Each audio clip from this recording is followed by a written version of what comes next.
بسم الله الرحمن الرحیم نحمده ونصلي على رسوله الكريم.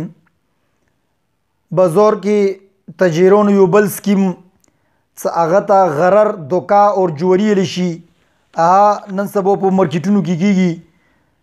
عموما تاجر کمپنۍ والا ممبر سزې په ذریعه سره یا سلجا یا کولر یا واشنګ ماشین یا سایکل یا موټر سایکل دا خرڅوي.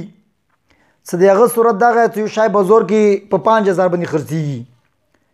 سړی 5000 باندې خرڅلی نه شي، نو د هغوی دې لپاره یو څو کسان مقرر کړي. مثال 100 کسان یې مقرر کړلو. د 100 کسانو ته وایي چې دا شی به تاسو مدره کوئ، یعنې دا شی به تاسو خلی په کشتو په ذریعې سره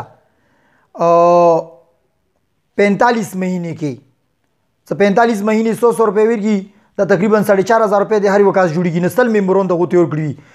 اوس کې یوه میاشت کې د 100 ممبرانو 100 روپۍ څه ویر کړلې، ټاس واچوي یوه تن ته وځي.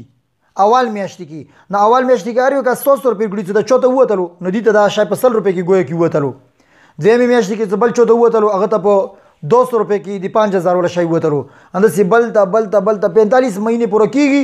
هر یو کس ته د خپلو د پیسو مطابق څه جمع شوي، هغه جمع شوي روپۍ مطابق دې ته هغه 5000 روپۍ والا شی میلویږي.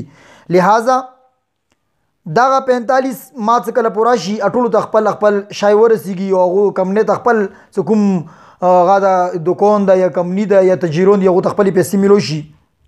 نو دا سکیم چونکې شرعاً دي کې جوړي ده، ویلې څه کوم وخت کې دې دغه ګوډه میلویږي، یا مثال موټر سایکل ده یا سایکل ده یا سلجا ده یا کولر ده څه میلویږي. پهله سړي ته ګوره 100 روپۍ کې د 5000 والا میلو شروع، اگر چې پیسې به ورسته نور ورکوي. خو ګوره په دې ټایم کې پیسې مقررې نه دي، نامعلومو پیسو کې یعنی گویا کې هغه شی ورته میلو شولو. نو شرعاً دا جوړي ده او داسې سکیمونه چلول او دې کې حصه اخیستل شرعاً جایز نه دي.